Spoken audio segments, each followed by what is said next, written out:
Aujourd'hui, on est le 1er mai et l'Irox c'est le 1er juin. Donc on est exactement aujourd'hui à un mois de l'Irox. Salut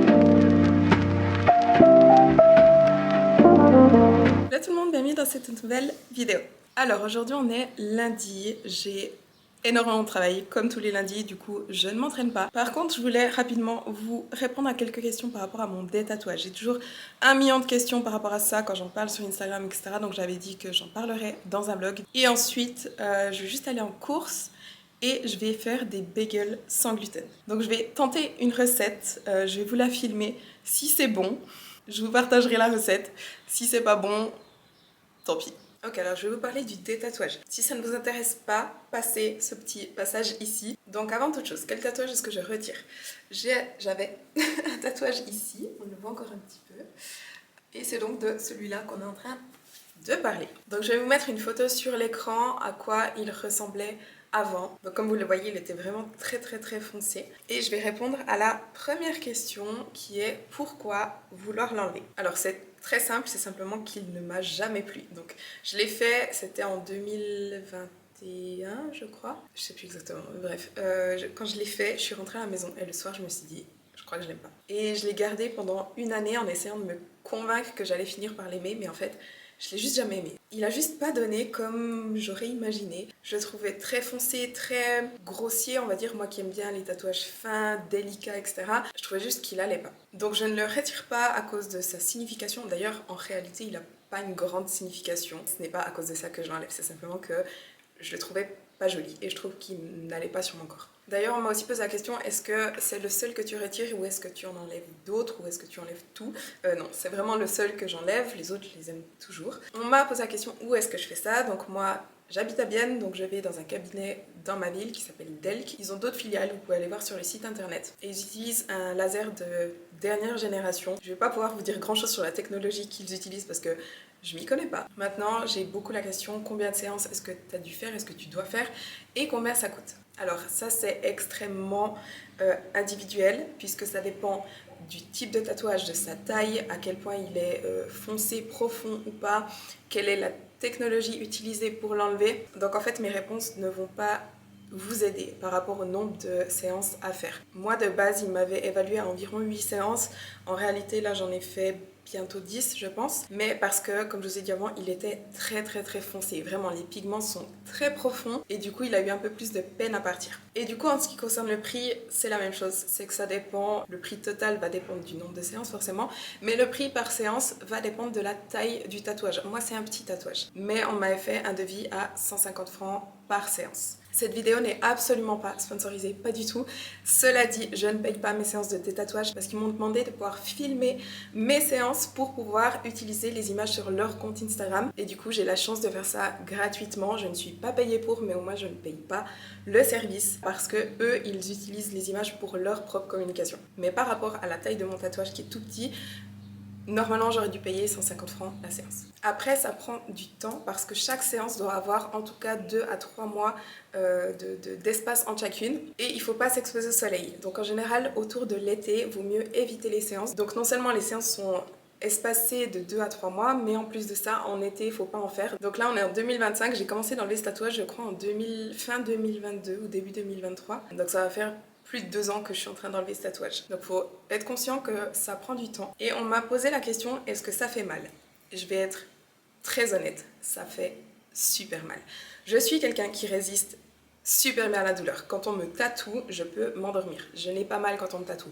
En revanche, le détatouage, c'est une torture. Et encore une fois, le tatouage est tout petit, ça prend franchement en 1 minute, 2 minutes, allez, c'est fait. C'est vraiment très rapide, mais ça fait ultra mal. Donc si vous avez vraiment une grande pièce à enlever, bonne chance. En fait, c'est un petit peu semblable à... je sais pas trop comment expliquer ça. C'est comme si on avait un petit élastique et qu'on venait le taper contre la peau, enfin le lâcher, comment dire ça? Limite une sensation de fouet en fait sur la peau, mais vraiment très rapide. Donc ça vient vraiment faire des petits picotements comme ça. Tuc, tuc, tuc, tuc, tuc. Mes explications sont à chier, je suis désolée. Mais c'est vraiment comme une brûlure à chaque fois, mais très rapide. Et du coup, il passe très vite sur la zone. Donc au moins, ça dure pas long, mais franchement, ça ça fait vraiment mal, ça fait vraiment mal. Donc là, je vais vous montrer l'état actuel du tatouage. J'ai fait une séance la semaine passée et je vais vous mettre aussi sur l'écran une image juste après la séance. Donc juste après la séance, le tatouage est extrêmement rouge, gonflé et un petit peu douloureux. Il faut appliquer une crème pendant 2 ou 3 jours jusqu'à ce que la rougeur disparaisse. Mais il faut savoir que pendant au moins 1 ou 2 jours, le tatouage, la zone est rouge et gonflée. Et finalement, on m'a posé la question, est-ce qu'ils vont réussir à totalement enlever le tatouage? Je pense que oui, on m'a dit que oui. Là, je pense que je dois faire encore 1 ou 2 séances. Il y a vraiment une petite partie du tatouage qui ne part pas bien. Mais du moment que j'ai pas terminé toutes les séances, je ne peux pas être sûre. Donc je ne peux pas vraiment répondre à cette question. D'ailleurs, c'est aussi pour ça que ça a pris du temps. C'est parce que à chaque fois, ils ne mettaient pas le laser trop fort pour s'assurer que ça ne laisse pas une cicatrice derrière. Donc au lieu de me mettre trop fort et de faire moins de séances et que j'ai des marques après, ils ont mis un petit peu moins fort. Ça prend un peu plus de temps, mais au moins ça minimise le risque de cicatrice. Mais voilà, on verra le résultat final une fois que j'aurai terminé toutes les séances. Donc voilà, j'espère que ça répond à vos questions par rapport des tatouages. Si vous avez été détatoué, n'hésitez pas à mettre votre témoignage, vos expériences dans les commentaires. Si vous avez eu mal, combien de temps ça vous a pris, combien vous avez payé, est-ce que votre tatouage a totalement disparu ou non. Dites-nous tout dans les commentaires, ça pourra peut-être aussi aider d'autres personnes à avoir d'autres témoignages que le mien. Ok, alors aujourd'hui on est mardi. Hier, je n'ai pas eu le temps de faire les bagels, donc je vais les faire maintenant. Je vais suivre une recette, ce n'est pas moi qui invente pour une fois. Le résultat a l'air incroyable, donc j'espère que ça donne tout aussi bien. Donc j'ai déjà préparé tous les ingrédients pour que ça aille plus vite. Il faut vraiment pas grand chose, donc honnêtement c'est pour ça que cette recette je voulais absolument l'essayer parce qu'elle a l'air super simple. Donc il faut 500 g de yaourt nature. Moi c'est du yaourt nature sans lactose puisque je ne supporte pas le lactose. Ensuite, on va mettre 100 g de farine de riz. Un petit conseil, lorsque vous faites des choses sans gluten, essayez toujours de mixer plusieurs farines. En général, le résultat est meilleur. Ensuite, je vais mettre 100 g de farine de maïs et 150 g de maïzena. Je vais rajouter juste un tout petit peu de levure chimique, 2 cuillères à soupe de vinaigre de cidre. On va dire une cuillère à café, je sais pas, de sel.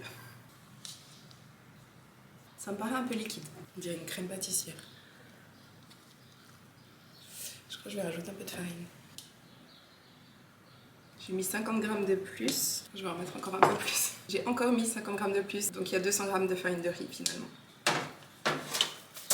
Et là en fait j'avais mis mon bol sur ma balance que j'avais mis sur 0, comme ça je peux la séparer en 8 portions égales parce que je compte combien feront les bagels. Donc je compte les macros pardon, des bagels. J'ai créé une recette dans mon application, j'ai mis tous les ingrédients et ensuite je vais la diviser par 8. Donc comme ça je sais que tous les bagels font exactement le même poids. Ça me paraît encore très collant. Non c'est trop collant, putain, faut que je rajoute la farine. Vous voyez pourquoi je suis pas les recettes, parce qu'à chaque fois c'est une catastrophe. Alors que quand je fais mes improvisations en général ça marche.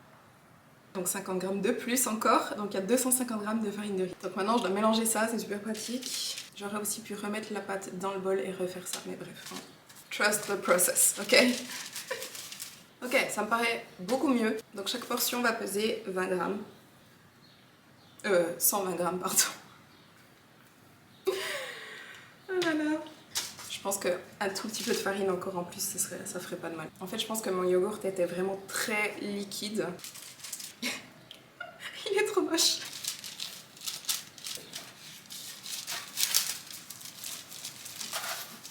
Ok, il me paraît mieux celui-là, il est plus joli. Donc là, je vais aller mettre au four environ 25 minutes à 190 degrés.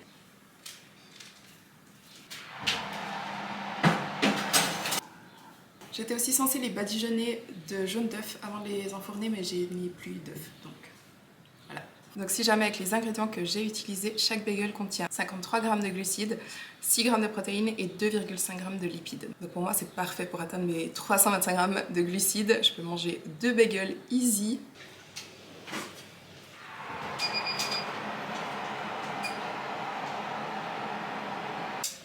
Ouais. Honnêtement, je suis un peu dubitative. On dirait des vieux biscuits secs. Après, peut-être que c'est bon, mais... Bref, je vais goûter. J'ai préparé une garniture avant. Je vais vous montrer. C'est un mélange de cream cheese avec du saumon fumé, de la ciboulette des capres. Et donc, on va essayer.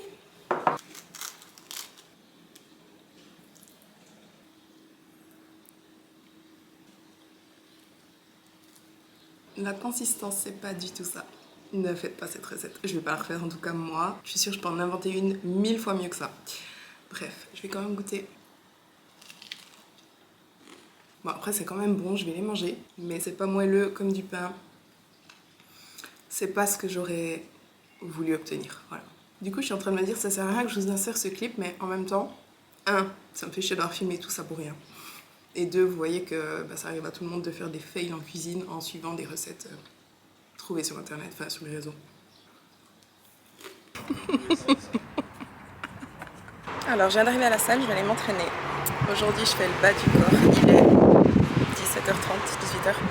La salle va être blindée. Mais je viens de recevoir ma nouvelle caméra. Oh, t'y fous bien, pas toute la journée, moi. T'es chiant. Qu'est-ce que tu fais? Je montre mon nouvelle caméra. Oh. Non, mais reste-toi là. Hein? Reste-toi là. Tu veux que je reste? Non. Ah, Ça donc moi marche. j'ai jamais chauffé. Oui. Je viens de passer à la poste. Je suis allée chercher ma nouvelle caméra. Donc c'est la DJI Osmo Pocket. Voilà. Je n'ai pas de carte SD dedans. Et je ne sais pas encore comment elle fonctionne. Donc je regarderai ça ce soir. Là je vais filmer avec ma caméra que j'ai dans la main. Et comme je vous ai dit, j'ai les jambes. Je vais faire, je pense, des squats. J'ai pas trop envie honnêtement. Je pense des squats et d'autres trucs.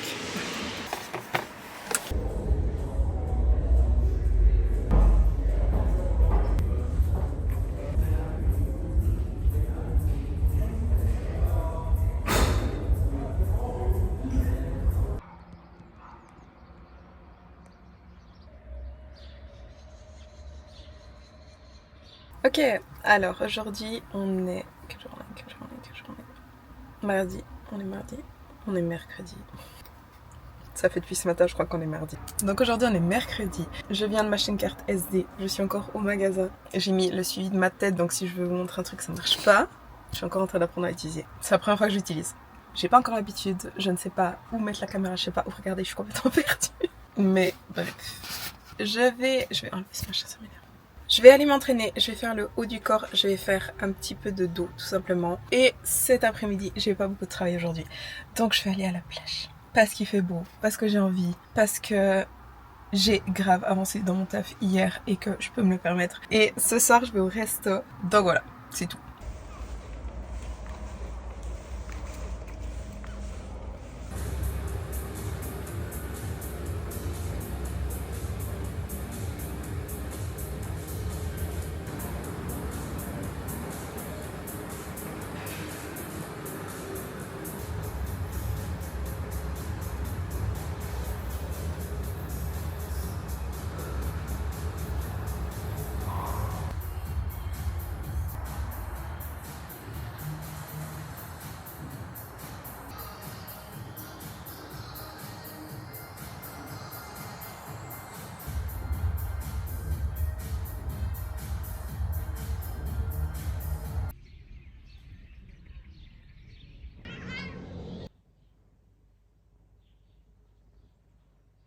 Alors aujourd'hui on est jeudi, je ne m'entraîne pas aujourd'hui, mais par contre je vais aller courir.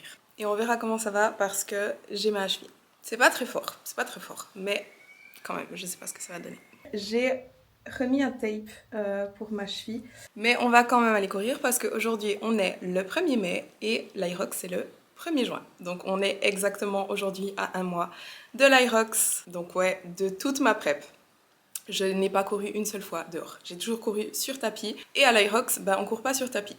Donc je me dis, ce serait quand même peut-être une bonne idée que j'aille courir dehors. Je le faisais pas parce que, parce que c'était plus pratique de courir sur tapis à la fin de mes entraînements ou lorsque je faisais l'Irox Day, forcément, je faisais sur tapis. Mais aussi parce que, justement, à cause de mes douleurs. En général, quand je cours dehors, je pense que je cours un peu plus vite que ce que je cours sur tapis et du coup j'ai plus rapidement mal, donc je dois faire gaffe à ça. Et à l'Irox aussi il faudra vraiment que je fasse gaffe à ça, pas courir trop vite, surtout au début, parce que si j'ai des douleurs dès le départ et que je peux plus courir après 3 ou 4 runs, ça va pas le faire. Donc voilà, je vais aller essayer de courir pas trop vite. Je dois vous avouer un truc, peut-être c'est une question d'habitude, mais je crois que je n'aime pas vlogger avec ça. Voilà, j'ai acheté une nouvelle caméra que je crois que j'aime pas me filmer avec.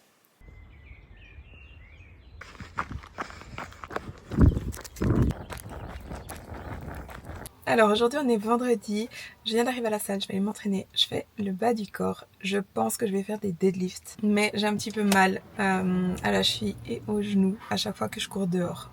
J'ai mal, alors que pourtant j'allais pas trop vite, je faisais attention à mon allure pour pas aller trop vite, etc. Mais bref, pas grave, j'ai l'habitude. Ça me fait juste un peu chier parce que j'ai l'Aerox Training dimanche normalement où je dois courir. Et voilà, j'ai pas grand chose de plus à dire, honnêtement, je bosse beaucoup. J'ai pas mal de calls avec des clientes ce matin. Et lundi, j'ai ouvert un coaching de groupe qui commence lundi prochain. Il y avait 6 places. Les 6 places sont parties en 2 jours. Du coup, j'en ai ouvert 2 de plus. Mais ça me demande pas mal de travail. Bref. Et sinon, je vais profiter aujourd'hui du dernier jour de beau. Ce soir, je fais une grillade chez moi sur ma terrasse. Parce qu'à partir de demain, il fait moche. Et toute la semaine prochaine, il fait moche. Et il fait froid. Et ça me chie. Voilà. Et toi ? Pleine forme.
Alors aujourd'hui on est dimanche, je vais partir m'entraîner, j'ai l'Aerox Training à faire aujourd'hui.